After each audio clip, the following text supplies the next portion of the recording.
Up am I?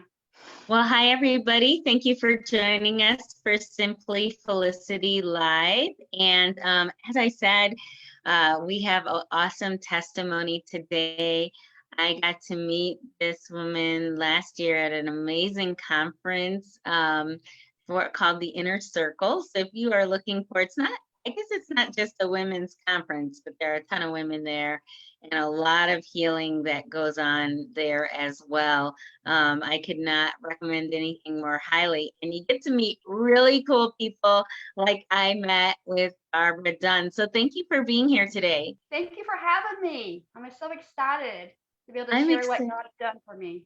Yes, yes. Thank you so much for bringing the encouragement today. I believe we live in a time where we definitely need that. And Yeah. so I'm just excited to share your story. And it's kind of like a story in progress as well because you are writing it. And Yes. so just putting it out there to the world, holding you accountable, because I know this is something that the world needs to hear. But I appreciate you sharing it with us today. So tell us kind of how the story of what God did in your life began. When it all began is the earliest memory was when I was like 5.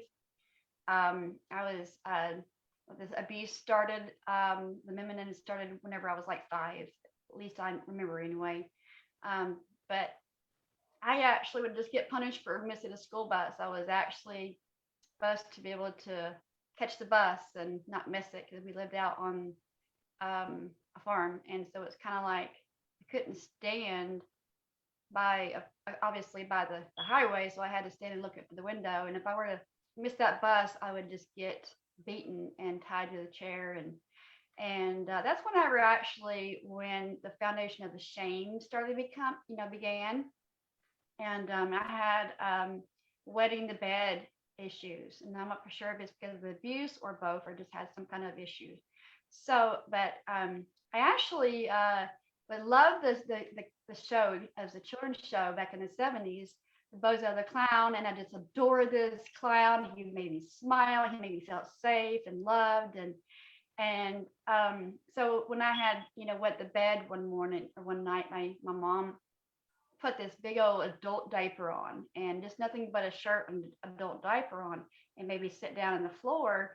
And she had me convinced that Bozo, my friend, um, was laughing at me. And she had me convinced. And so I felt ashamed, and I felt like I let Bozo down. And of course, I let my mom down, and I had so much incredible amount of responsibility put on me at 5. Hmm. And so, Sounds like it. In fact, I was just sort of talking to somebody about the fact that sometimes parents will punish children because of their own insecurity. And they're so upset about the fact that they're not able to parent you well that they just lash out in that anger on you. Sounds definitely like something that happened to you. yeah.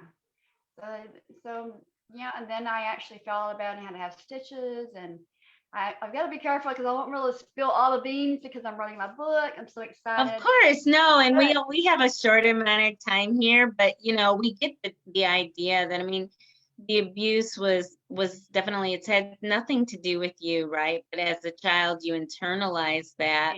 How did mhm. it affect you as you got older and started making choices for relationships? Yes.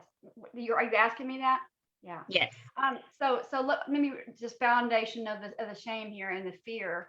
That rooted right there as a little girl. And then whenever I grew up, throughout my childhood, I always wanted to seek validation, seek approval, seek for my mom's attention. And I was the scapegoat out of all of us girls. So I felt like I was something wrong with me. And actually, she did pretty much say there's something wrong with me because I learned I'm more of a visual learner. And then so now, oh, my alarm's going off. Sorry. So then I just pretty much, my identity was based on what people says I was. And so everything that, I just did, I felt I had to, I learned that I couldn't make up decisions myself. So whenever my husband passed, it was kind of like well, I made decisions, don't get me wrong, before he passed, but it was kind of like everything was all on me. I was overwhelmed, and it was like How I long was ago seven years. was his 7 years? Yeah, sorry to hear that. But then my identity was even wrapped around my marriage, my husband, not on his part, but I just was, when you grow up, it just becomes normal to you, and you're thinking, oh, this is normal. And I thought, I remember my aunt was telling me, she's like, no, Barbara Ann, she said, now it's time for you to learn to know who you are. And I kind of chuckled at her and like, how do you know who I am? And I didn't really know who I was. I knew who I was based on what people said, because I believed them more than I did myself, because I didn't trust myself, in any way. And I was just wanted people to say, oh, about like seek approval, because I was thinking, oh, I'm going to do something wrong and I'm going to prove my mom that I can't do this right. And it was just constantly overwhelmed and tiring, just to think, oh, if I make mistakes, I'm this person that my mom says and I'll prove her right. So I strived all my whole life thinking, I got to prove her wrong. But now I'm learning that it's okay to make mistakes and grow from that, the mistakes. Did you ever learn about the term codependency? The what? The term codependency? I was very codependent. And I just this last year literally just had to I've been doing a lot of therapy. I was supposed to like only do once a month. And I just told my therapist I need this once a week just to get through the codependency was deeper than I realized. So deep. And so I'm just glad. And now I'm cautious. I can smell it for 5 miles away, thinking, oh, you're being codependent over here, you know. But so because I thought, and then, enabling people and so I just finished this amazing 12-week course on, knowing who you are. You got to know who you are before you know your purpose. And all I was doing before I even took that course, I knew I was already just existing day by day. And I was like, I knew I wanted to be able to step on my purpose, but didn't know how. I didn't have the confidence. My self-esteem was so low. And so now instead of walking like this, I'm just like boldly walking and so proud of myself, because I didn't do this alone. God helped me. And that was a lot of the problem too. I would always do things my way because that's all I knew. Absolutely. So tell us about, meeting the Lord, and how did that experience happen for you? Well, whenever I turned 18, I was counting my days to turn 18 when I was 13, because I had started getting molested by my grandfather for 5 years. It lasted for 5 years. My mother knew from day one, and she kind of like hush hush, pushed it under the rug kind of thing. So I felt like, as an adult now, I look back and thinking, hey, I was sold out. I was sold out, and I'm not laughing. I'm just thinking, like, it was just amusing me. Like, you don't really realize until mature in God and learn. But so I was wanting to get away. I actually ran away 3 days before my 18th birthday. And so long story short, I met this guy, my son's biological father, and I was wanting to be able to start a family immediately. And I thought it's because I wanted a child, but I look back and thinking I was looking for somebody that to love me, and my child would love me, and that no one can take that love from me. And now I look back and thinking this man, for one, I was out of, God's will, but number two, I was in sin, and number three, I was seeking for a man to be able to that was not even equipped. He had mental health issues. I didn't recognize then, I do now, but so and It then is a lot of pressure to put on a person, but I know a lot of parents go into parenthood that way. yes. So and then I was become pregnant, and so I actually was like I discovered he was on drugs, and drink. I knew he was drinking a little bit, but I was codependent, was going to fix him, that kind of The thing. father, right? Hmm. No, my biological father. I mean, my son's biological father. Yes, But that's what I was saying. before I ran away, I was thinking I'm going to run away and I'm going to go find my dad. This is 3 or 4 months before I ran away, and I was like, my biological father was kept from me and my sister. So I was like, I'm going to run away and I'm going to go find him. I knew he was in Illinois, but I was like, I'm going to find him and I'm going to fix him. I'm going to be able to help him get off this alcohol. I want to build a relationship with my father. And then he passed away. He got hit by a train. And then my stepdad was murdered. And then my other stepdad fell over a heart attack in 3 months. All in My 3 months. goodness. Yeah. And then anyway, so I knew I needed to find something. I knew there was something. I knew there was a God. You know, my grandparents of my dad's stepdad's parents, took me and my sisters to church and planted that foundation. So they planted that seed, and the seed was covered up for years. And Mm. now it's sprouted up whenever I become a child of God. So I was 6 months pregnant when I got saved. Um, so, and then, I just started, surrounding myself with people that I felt that was really good, healthy parents, So I surrounded myself with church women and things like that because I knew I was wanting to be able to be a different, opposite parent than my mother was to me. Um, and I just was like determined I was going to be an advocate for children. And I don't care if I see someone in public, actually I did whenever my kids were little. I had seen this man just sock this kid in the stomach, and I just walked up to the table like, or the lady at the table, and I said, "Do you know that man that just socked your child in the stomach?" I'm just like a big old bear when it comes to like that because I'm just like, because we don't have a voice as a kid, you're supposed to be able to, but I didn't. But anyway, so So you whenever I was, said that you had these mothers at the church that kind of were mentors to you, but is that did one of them introduce you to God? to Christ, no, when my mom went to prison, my mom scheduled for my little baby sister's friend parents to take custody of my baby sister and my sister younger than me, we're a year apart, to take them in. I was 18, and they're like, "What about Barbara?" She's like, "She's grown." She's always kind of like put my other sisters before me, and I don't take and hold that against them. Um, but my younger sister, she was like, "I'm not having nothing to do with this religion." So she ran away, and then so it was just me and Bobby. So they took us in, and she was in the delivery room with she's kind of like stepped in as a mother to me. And so I'm very, very grateful for that. So I lived with them until my son was 6 months and finally got my first place.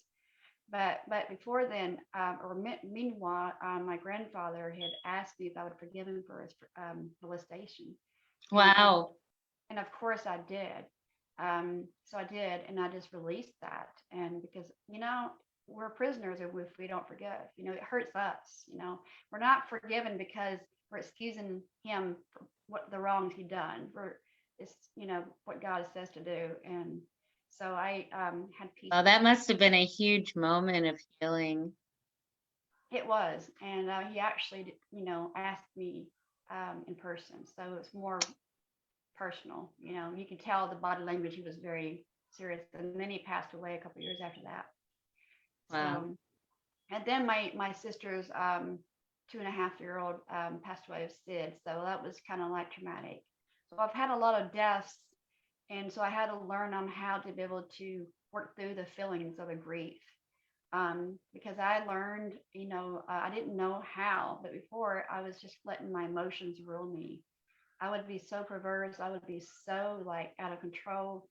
That, whenever I was just grieve, because I didn't know how to grieve properly. I didn't know how to do anything pretty much. My mom, it's almost kind of like I felt like that she didn't want me to learn anything, so I didn't depend on her. And so I pretty much lost all my identity, and I had to learn who I was in God, and Tell me so about this class. Like, what are some of the things that you got from the class? So of course, she started out with learning, who you are. And at first I was thinking, I know who I am.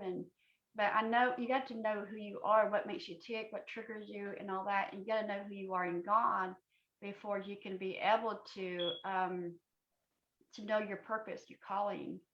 And like I said, I already knew that I had a purpose, but I didn't know. I mean, I knew I was being called out to do children's ministry and to be able to minister to the women and children. Um, but I just had to learn to know, just be self-awareness of cautious of, all right, so if I'm feeling depressed or if I'm feeling low or anything like that or triggered, I have to just learn self-control, step back and just think, pray, and talk to God instead of taking it to the phone. Take it to the throne instead of the phone. And because it was always getting me in trouble. I was toxic. I was just being clingy and needy and codependent and manipulation. And the list can go on and on. Yeah. What have you learned about your purpose? One of the things that I really, have been teaching and I have now like courses that I teach are on vision and really getting an understanding of Proverbs 29:18, for a lack of vision, people perish. So what is the vision that God has given you? What do you feel is your purpose as God has been healing you all these years? I feel God taking me all over the world to minister, to speak. Mm. And so I'm not for sure. I'm just like right now in the process of fixing to do classes for foster care. And because I know I can relate to a lot of these kids. And so, because I mean, I've been through all the abuse, physical Yeah, abuse, it's racial. amazing because so many times people think they can't relate if they haven't been through exactly, and you weren't a foster child, but you do have a lot of those elements of what they deal with, rejection and abandonment. I'm Yep. sure that if they get bounced from home to home, some of them may become withdrawn, but some of them may become very codependent and trying to see if they can, is this family going to be the one to let me stay? So I do see how, you have a lot of like empathy to give to that demographic. Yes. And the course also too is ah, lost my thought of train. Um, the course also has taught you how to be self-awareness and to be able to not be codependent. Of course, I've already been almost finished with kind of like stopping myself, but you're living your authentic life Mm, mm. and without compromising. And man, have I had to walk that out lately. So, and then, but I just see the beautiful work of God's hand in this because I seen him working through my rejection and abandonment issues and my self-esteem first. Because I know why he did that, because he knew that he's going to be putting me on a large platform and people can be nasty. I've seen Pastor Kim, I've seen several people that, yes, talked like, or they're ugly, they're mean and nasty, but you got to know who you are before you can get on that platform. If not, you're just going to like just fall apart and not be in God's will because you're going to like, I don't want to do this because of my feelings. Um, Yeah, and just so people know, when she says Pastor Kim, she means Pastor Kim Jones of Limitless Church. And it was her conference that we met at. So, yeah, I mean, you know, my good friend Jaron has moved down here and become a part of the ministry. And when you see some of the behind the scenes and the inner workings, wow, it is more than a notion, right? Like, you got it's to have not thick just skin. it's not just say social media people being mean to you. This is people you let into your circle Yep. sometimes that can turn their back on you. So And that's, um that's why it was important for me to really, really, really absorb everything in this course by Marlene Phillips, because I knew that in order to be authentic, I have to be like go in with it, knowing that I'm gonna have people abandon me or reject me or like not like me anymore. I don't care how close you are. There's always gonna be someone like, you've changed. I'm like, yeah, I have changed. Um, I'm not, dysfunctional anymore like I used to be. wow. So you have to, be yourself, because what happened whenever I was not being myself, I was doing everything like people says, people pleasing. And I remember it was like I heard, it's like I heard God's voice. Stop being a person, people pleaser, because what was doing is you're stopping, you're slowing your journey with God, because I feel like you're being in the wilderness.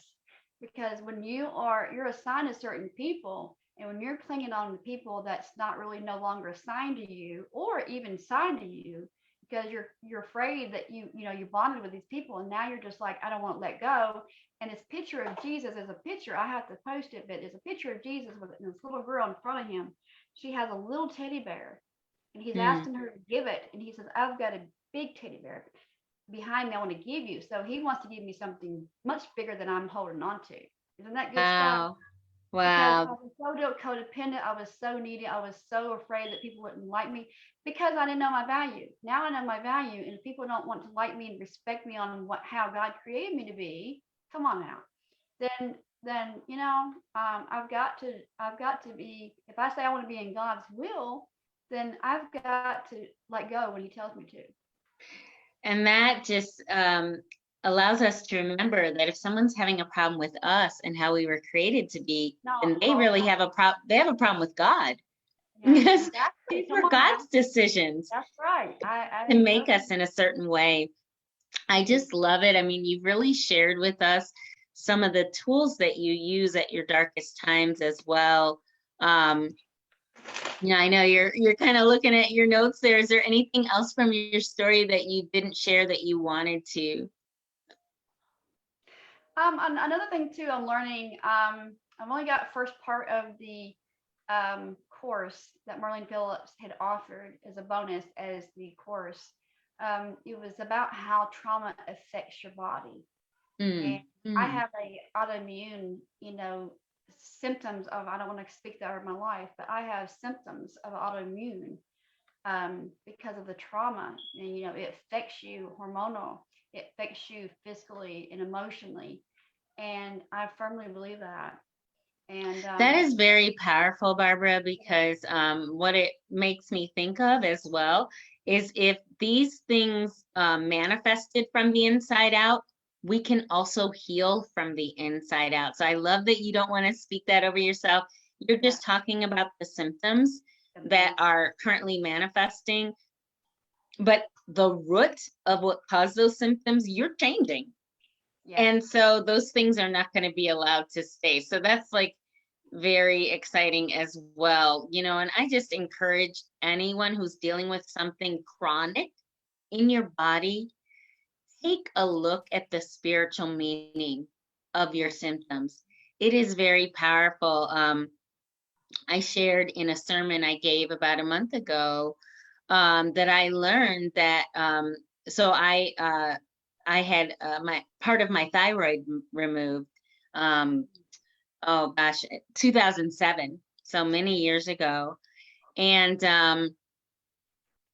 I learned that thyroid problems manifest from not taking ownership of your voice, not yeah, using your voice. And oh my goodness, I had completely lost my voice back then in my life. So that cancer manifested from the inside out. It was a wake up call for me. But I didn't even learn that until about 3 years ago. And that's when, God was really strong on me. I'm beginning to really use my voice and become public with the words that He put on my heart to say. So, a lot of cool work has been done. I don't know, Barbara, if you've ever heard of Louise Hay, but that's somebody that I would recommend. I'm just going to put it in the comments here for anyone who's watching. And, thank you so much for watching. Please share this out because, testimonies in Psalms, the book of Psalms says that testimonies are our counselors and they encourage us to move on. But if you are wanting to know some of the spiritual meaning of diseases, a lot of that work that's being done was started by a woman named Louise Hay. And so you can really begin to pinpoint. And of course, always just ask the Holy Spirit, right? But He gave people, like He gave doctors certain knowledge, He gave certain spiritual practitioners knowledge about our bodies, and we can begin to move forward and, from some of those things we've suffered. So, Barbara, as we're wrapping up, like you have so many lessons in you, so much to give, but what would you say to somebody who's back where you were? They're in the codependency, they are people pleasing, their self-worth is down, their insecurities are up. What would you say to someone in that position right now? It's vital that you have a relationship with God for number one, and just listen to I like podcast, Christian podcast. I know Kim Jones has them every 2 weeks, I think. Don't hold me to that. Just any kind of like just getting God's word and just pray and trust in Him, even though you know, no matter what it looks like or feels like, just trust in Him and praise your way through. That's what I had to learn how to do too. And and it's, at first it's like this is stupid because of what it looked like, but we cannot go by what sight. We got to go by faith. Yeah. And just know that there is, it's very life changing when you let God take control of your life. And which is very extremely hard because of, I didn't have a father figure um, that was hands on. Um, my stepdad worked 2 jobs, so it's kind of like I had, like it was kind of like I had a hard time trusting God. I painted God as what people did, and I had to repent of that because that's very powerful. But if you think about it, because you got to trust in God because God is nothing but love, and He don't condemn you. He don't even give us a spirit of condemnations. And if you're condemning yourself, I just encourage you to stop and just know your value in God. And then all those chains of condemnation, shame, and fear, all it's going to fall off. I promise you. You just got to put the work in it. You've got to do it daily. And if you mess up one day and you're thinking, oh man, I messed up. I've been doing it for weeks. Now I just messed up. So what? It's just another day. You have enough. God gives you that grace. He's not a mean God. He's not going to say, oh, I'm going to punish you for messing up. So God's God is just a beautiful. I just love how who God is and what all He's done and what He's doing now and what He's gonna do. And that's why I know that I'm pretty sure that I'm gonna name my book "Standing on the Rock" because I had to know who the rock was. And so now I know that that God is my rock. He's my foundation. And I tried to build up my life on sand pretty much because I was just like unstable, and now it's a firm foundation within me. So that's why it says it's vital to be able to build a relationship with God. Know who you got to learn who His character before you can really truly trust His word. That was powerful. That really stood out for me too. That's so good. God is our creator. And if you know that you didn't create yourself, then you want to be in touch with the one that created you, and He Yes. wants a relationship with you. And so I just love that encouragement that you brought. And I Well, also was, yes. I know yeah, Marlene said it's something like the factory, the creator of the iPhone, he knows exactly how that phone works. Well, God created us. He knows it's better than you or anybody else. So don't let anybody say any different about you. Know what God says about you. Speak what God says about you. And affirmatives is, too. We have these affirmatives at church, and I was like, I would always confess them every Sunday. But what the problem was, I was just saying the words. Now, when I say it, I believe in it. And mm, one of our affirmatives is checks in the mail. Ironic it sounds, weird it sounds, but I'm always getting checks in the mail now because I well, not only just speak it, the words, I believe it. So I that's that good. I love that Always because gratitude.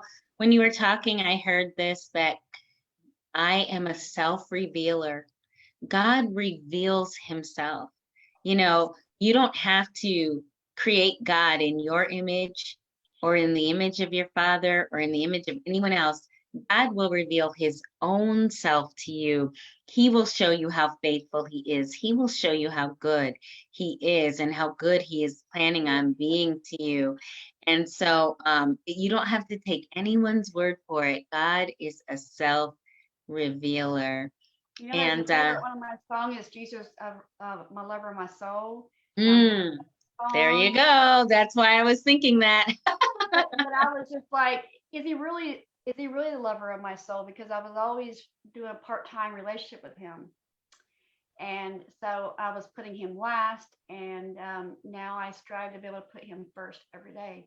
And my life is changing little by little. And sometimes, he's teaching me patience because I want to be able to hurry up, because, and that's baggage too, because my That's mom good, always, Barbara. mom was like always, hurry. So Marlene taught us on how to be self-awareness. Why do I do this for? Why am I doing this for? And I had to realize, oh, I'm trying to speed up my healing and speed up to do things. And I was just really like, it's life as a sprint. You cannot just rush through things.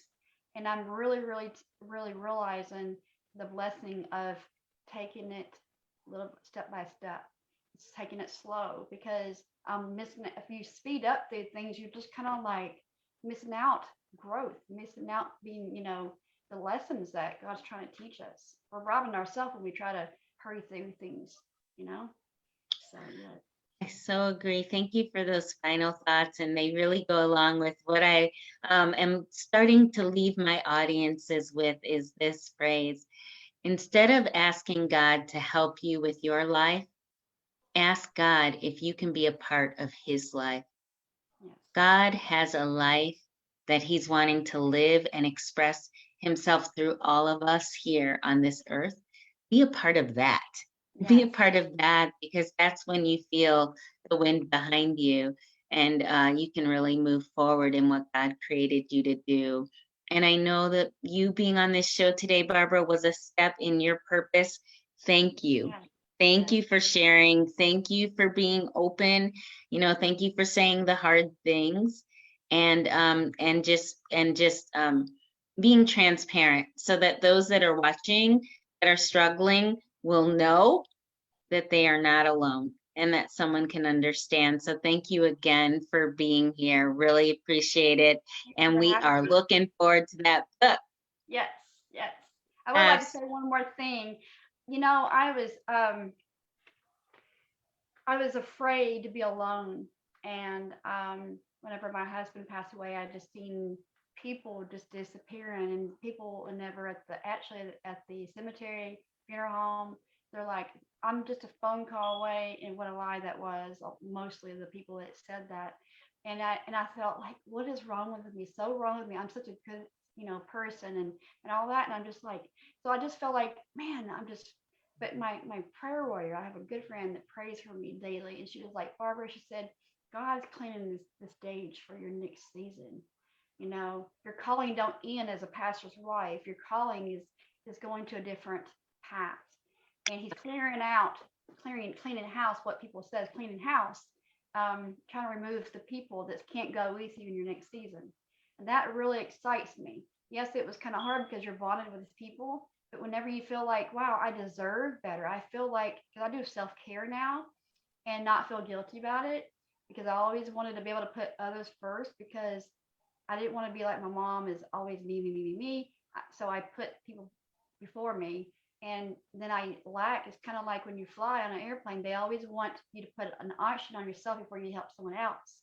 And that's what you have to do in life. You have to take care of yourself, or you'll be physically or mentally or emotionally fit to be able to take care of anybody. So regardless if anybody disappears in my life, I got God at the end of the day. I So love that so much. We speak a blessing over you and your journey, and thank we you. know that you are not walking alone, but that you're also bringing others with you in love. So thank you again, Barbara, and I'll look forward to connecting with you again soon. Guys, thank you for watching Simply Felicity, and we'll see you next week. God bless.